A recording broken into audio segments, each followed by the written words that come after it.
Hoje nós vamos aprender sobre comportamentos ritualizados. Este comportamento ele pode ser um sinal de doenças neuropsiquiátricas como autismo.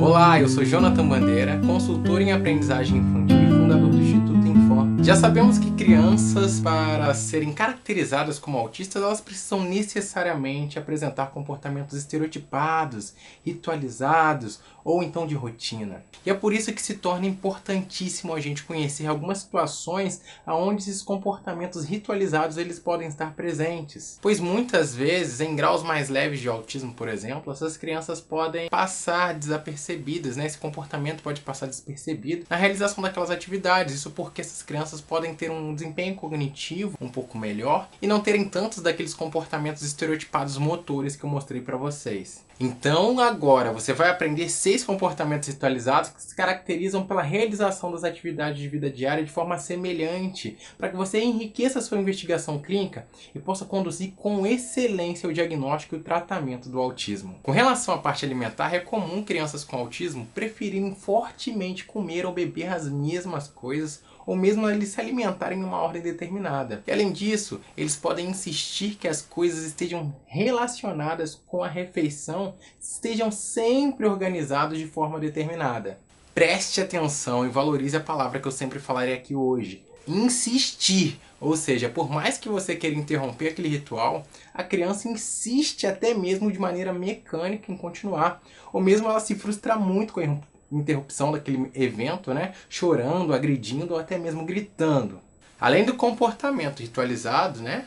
A gente pode justificar esse comportamento para investigar e tomar uma decisão mais eficaz no tratamento, porque muitas das vezes esse comportamento ele é fortalecido por alterações sensoriais que é comumente presente em crianças com autismo. Algumas crianças autistas são hiperseletivas e hipersensíveis e isso acaba aí trazendo aquela recusa alimentar nas crianças para alguns alimentos ou mesmo elas preferem apenas fortemente outros. E a terapia de integração sensorial ela pode ser uma estratégia importantíssima para a introdução de novos alimentos. Estes comportamentos ritualizados eles também podem ser encontrados na hora de dormir. As crianças com autismo elas podem apresentar uma rotina determinada antes de dormir. Então, por exemplo, elas ficam organizando as coisas de determinada maneira, ou elas insistem, né, que determinadas coisas estejam com elas na cama, por exemplo.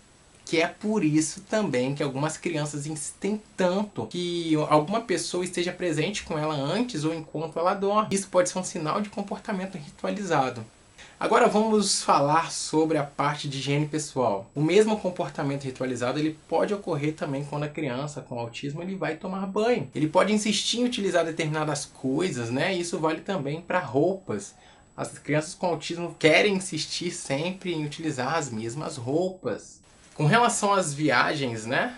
A criança com autismo pode insistir em passar por um determinado caminho ou ainda preferir insistentemente em sentar apenas um lugar específico do carro. Algumas crianças elas precisam ter sempre presentes alguns brinquedos ou materiais específicos também no carro, né? Mas uma observação, aí você vai me perguntar, então todas as crianças têm comportamento ritualizado, não é, Jonathan? Porque toda criança só quer sair de casa com o brinquedo na mão. Aí eu vou falar pra você que embora algumas crianças, né, a maior parte das crianças saiam com brinquedos na mão, elas variam esse brinquedo e elas não insistem na mesma coisa sempre.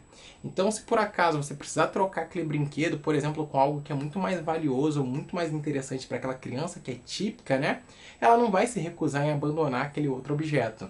Com relação ao brincar, né, que é um momento precioso quando queremos observar o comportamento infantil. Algumas crianças só brincam da mesma coisa. Isso quando verdadeiramente brincam, né? Porque muitas apenas manipulam os objetos. E essas crianças aí, elas apresentam uma brincadeira ritualizada, bem organizada. Mas não é organizada no sentido realmente de uma atividade organizada, estruturada, nada disso não. E sim, é porque elas têm... é como se tivesse um script, sabe? E seguissem de maneira rígida aquela brincadeira ou a manipulação daqueles objetos lúdicos. Eu vejo isso constantemente porque muitas crianças entram no meu consultório e escolhem um brinquedo específico.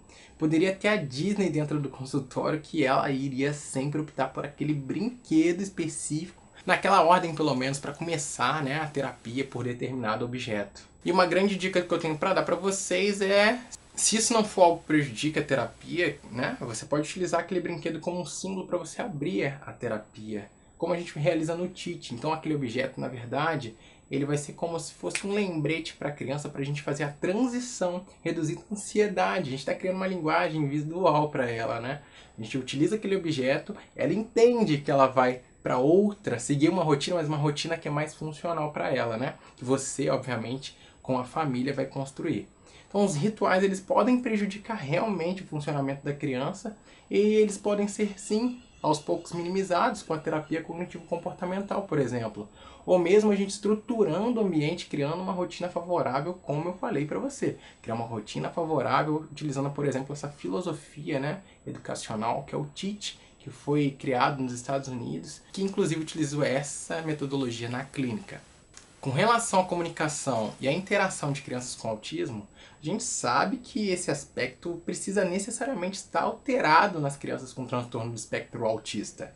Você precisa então se atentar à comunicação das crianças, pois embora algumas crianças autistas sejam oralizadas, elas insistem em repetir os mesmos assuntos nas interações sociais.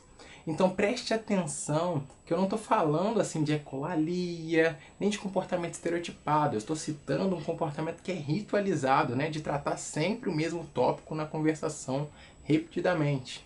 Então você hoje aqui aprendeu 6 situações de comportamento ritualizado que podem estar presentes, sobretudo em crianças com autismo, com um nível de funcionamento cognitivo um pouco maior. Você gostou desse vídeo? Então curta esse vídeo e compartilhe para que outros profissionais possam enriquecer as suas avaliações diagnósticas sobre o autismo.